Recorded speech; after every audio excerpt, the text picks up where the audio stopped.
सुबह ही मैं आपके पास आ रहा हूं। एक रिपोर्ट ये कोट कर रहे हैं, अलबत्ता कि मैं देश के बाहर किसी भी दूसरे मुल्क की किसी भी रिपोर्ट को नहीं मानता हूं, खारिज करता हूं, लेकिन इसी रिपोर्ट में आरएसएस को नेशनलिस्ट ऑर्गेनाइजेशन बताए तो वो नहीं मानेंगे, वीएचपी पर कुछ कह दिया तो मान लेंगे, हुर्रियत को कुछ कह दिया नहीं मानेंगे, बजरंग दल को कह दिया तो मान लेंगे। जी जी जी राजेश जी, सबसे पहले तो मैं एक छोटी सी त्रुटि को ठीक करना चाहती हूँ कि मैं जिस अभियान को रिप्रेजेंट करती हूँ उसका नाम है राष्ट्र जागरण अभियान। मैं उसकी राष्ट्रीय संयोजिका हूँ और जो भी स्टेटमेंट मैं यहाँ दूंगी वो अपने अभियान की नेशनल कन्वीनर होने के नाते दूंगी। मैं इन पैनलिस्ट की तरह कोई भी अपने निजी हित साधने के लिए यहाँ नहीं बैठी हूँ, ड्राइंग रूम एक्टिविज्म नहीं कर रही हूँ, किसी राजनीतिक दल को बिलोंग नहीं करती हूँ और पूरे देश में घूमती हूँ। तकरीबन 18-19 स्टेट्स का हम लोग प्रवास कर चुके हैं। आज हमारा देश कितनी सारी समस्याओं से जूझ रहा है, जातिवाद, अलगाववाद, कट्टरवाद, आतंकवाद, बाजारवाद, कितनी बड़ा जलवायु आपातकाल है, हिमालय धंस रहा है, नदियां सूख रही हैं, गाय का बुरा हाल है, कृषि का बुरा हाल है।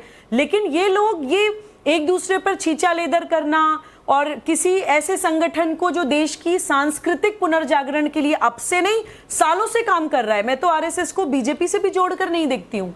आरएसएस का मतलब राष्ट्रीय स्वयं सेवक संघ, यानी सेल्फ मोटिवेटेड स्वयं सेवक जो अपना सब कुछ त्याग कर देश के लिए काम करने के लिए निकलते हैं। बहुत सारे ऐसे प्रचारक हैं जो मेरे भाई हैं और जब हम लोग राष्ट्र जागरण अभियान में देश का प्रवास भी करते हैं तो हम देखते हैं उन लोगों का जीवन।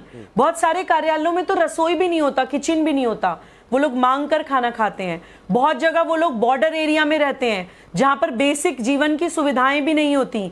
एक मेरा भाई बलरामपुर में प्रचारक, भाई बलरामपुर का प्रचारक है, वो जो है ऐसे बॉर्डर एरिया में रहता है जहां पे अजगर मिलते हैं, जहां पे सांप कभी भी आ जाता है और वहां पे जनजातियां पाई जाती हैं। तो उन जनजातियों के उत्थान के लिए वो लोग वहां पर खूब काम कर रहे हैं। तो मेरा ये कहना है कि मैं मेन मुद्दे पे बात करूंगी जिसपे लोग कभी नहीं करते हैं। सबसे पहले कोई मौलाना साहब, अभी मुसलमानों को लिंच कर दिया जाता है देश में, आप लोग कुछ नहीं बोलते। अरे भैया ये झूठ फैलाना बंद करिए। क्या पॉपुलेशन है भारत की? 140 करोड़। 140 करोड़ में से अगर किसी एक या दो मुसलमान बच्चे को आपस में लड़ाई में कोई गलत मार देता है या कुछ कह देता है, हम कहते हैं कि वो गलत है, हम कहते हैं वो कि अपराध है, उसको सजा भी मिलती है। लेकिन उस एक अपराध को जो अगर आप 140 करोड़ में परसेंटेज निकालेंगे ना, परसेंटेज भी नहीं निकलेगी, इतना छोटा नंबर है। लेकिन ये उस एक अपराध के कारण देश को लिंचिस्तान बोलते हैं। यहां दिखता है इनका भारत विरोध, यहां दिखती है इनकी भारत से नफरत। और जिन तौकीर रजा साहब को यहां पे प्रोटेक्ट करने की कोशिश की जा रही है, वो कह रहे थे कि हमें जायदाद से मतलब नहीं है, हम तो अपनी मस्जिदें बचाना चाहते हैं।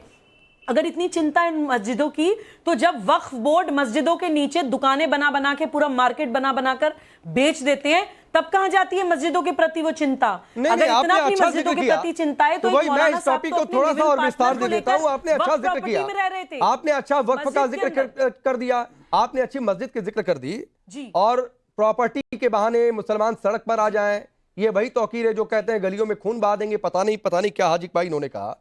लेकिन आज कई सारी तस्वीरें सामने आई हैं। एक तस्वीर प्रयागराज से आई है, वो मदरसा जो कि अवैध तरीके से बना हुआ था, जहां पर नकली नोट छापने की फैक्ट्री चल रही थी, उस पर कार्रवाई हो रही है तो दिक्कत हो रही है, तो भी कहेंगे कि मुसलमानों की प्रॉपर्टी पर नजर है। शिमला में एक मस्जिद बनी हुई है, जो मस्जिद क्या तो पहले थी कि नहीं थी वो तो बात की बात है। शिमला में पहाड़ पर तो वैसे भी उतनी 4 मंजिला 5 मंजिला सामान्य तौर पर कोई निर्माण हो जाए बिना मंजूरी के तो वो मिलता नहीं है। लोग प्रदर्शन कर रहे हैं, वो भी अवैध कब्जा। तो एक अलग स्ट्रैटेजी है कि जितनी इलीगल चीजें उसको वैध बताओ, और कोई कहे कि अवैध है तो कह दो ये तो एंटी इस्लामिक है। राकेश जी, दुश्मनी जम के करो, लेकिन ये याद रहे कि बात मिलने की जब आए तो शर्मिंदा ना होना पड़े।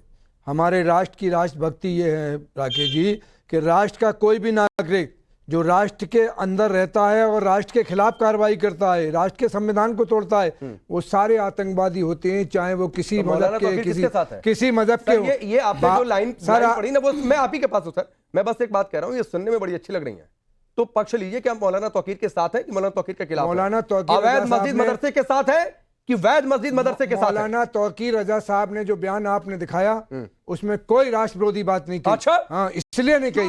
उन्होंने एक संगठन है आरएसएस, उसके जो शिंदे जी थे वहां के, महाराष्ट्र के उन्होंने कोर्ट में जाके कहा बाबरी मस्जिद शहीद करी गई तो उसमें आरएसएस के सारे लोग मौजूद थे, शिवसेना के, बजरंग दल के, विश्व हिंदू परिषद के 4.5 लाख लोगों ने 5.5 लाख लोगों ने 450 साल पुरानी इमारत को तोड़ दिया, शहीद कर दिया। भारतीय संविधान की धज्जियां उड़ी। कल्याण सिंह ने 27 नवंबर को शपथ दी और उसमें सुप्रीम कोर्ट में कहा कि हम मस्जिद को नुकसान नहीं पहुंचाने देंगे। ये साफ राष्ट्र विरोधी धज्जियां हैं। हम क्या कह रहे हैं, नीतीश शिंदे जो ये कह रहे हैं महाराष्ट्र में कि हम मस्जिदों में घुस के मारेंगे, ये राष्ट्र विरोधी है।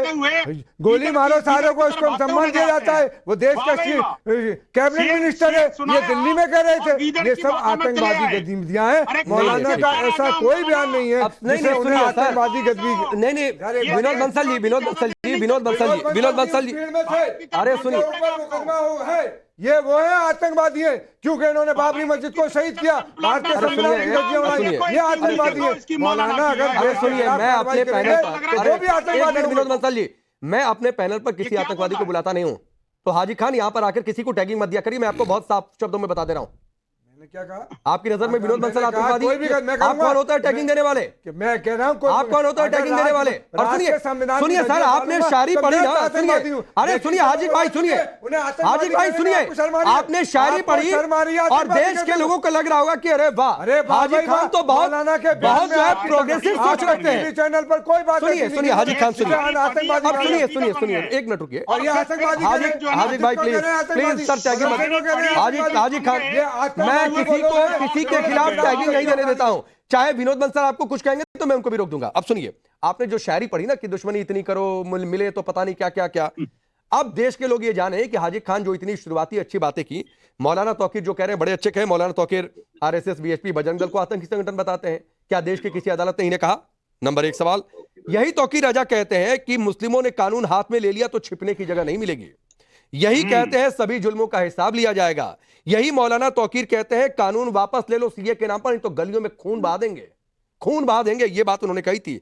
सिर तस्लीमा नसरीन पर सिर काटकर लाने वाले को 5 लाख का इनाम, सरकार तिरंगे के नाम पर धंधा कर रही है। ये इनके स्टेटमेंट है। और हाजी खान जो दिखा रहे हैं कि प्रोग्रेसिव सोच रखते हैं, वो कह रहे हैं मैं मौलाना तौकीर के साथ हूं, तो माफ करिए हाजी खान, आप प्रोग्रेसिव सोच नहीं रख रहे हैं। आप प्रोग्रेसिव सोच नहीं रख रहे हैं, आप भड़काऊ सोच रख रहे हैं। अगर मौलाना तौकीर के साथ है तो सर आप भड़काऊ सोच रख रहे हैं। कोई भड़काऊ नहीं, हम किसी भड़काऊ आदमी को ना पसंद करते। आप मौलाना को गिरफ्तार क्यों नहीं कर? सरकार गूंगी है, बहरी है, अंधी है, आप बता रहे हो, और सरकार अंधी से हो रही है। क्या चाहिए? आप सारी बातें किनारे, सरकार को नहीं मालूम, उनके खिलाफ कार्रवाई करना चाहिए। चलिए राजेश जी, ये बार बार सर आप लोग अगर ठोस एक्शन नहीं लेंगे ऐसे लोगों के खिलाफ, और बरेली तो यूपी में है और मौलाना तौकीर की तो पूरी हिस्ट्री शीट है, तो फिर यही हाजी खान जैसे लोगों को मौका मिलेगा कि आप लोग छोड़ देते हैं तो मौलाना तौकीर में कोई दोष नहीं है। जब ये छोड़ ले, देखिए समय समय पर इन लोगों का इलाज उत्तर प्रदेश सरकार ठीक प्रकार से करती है। प्लीज बीच में नहीं। समय समय पर उत्तर प्रदेश सरकार इनका ठीक प्रकार से इलाज करती रही है। तौकीर रजा का भी खूब इलाज किया और आगे भी करेंगे।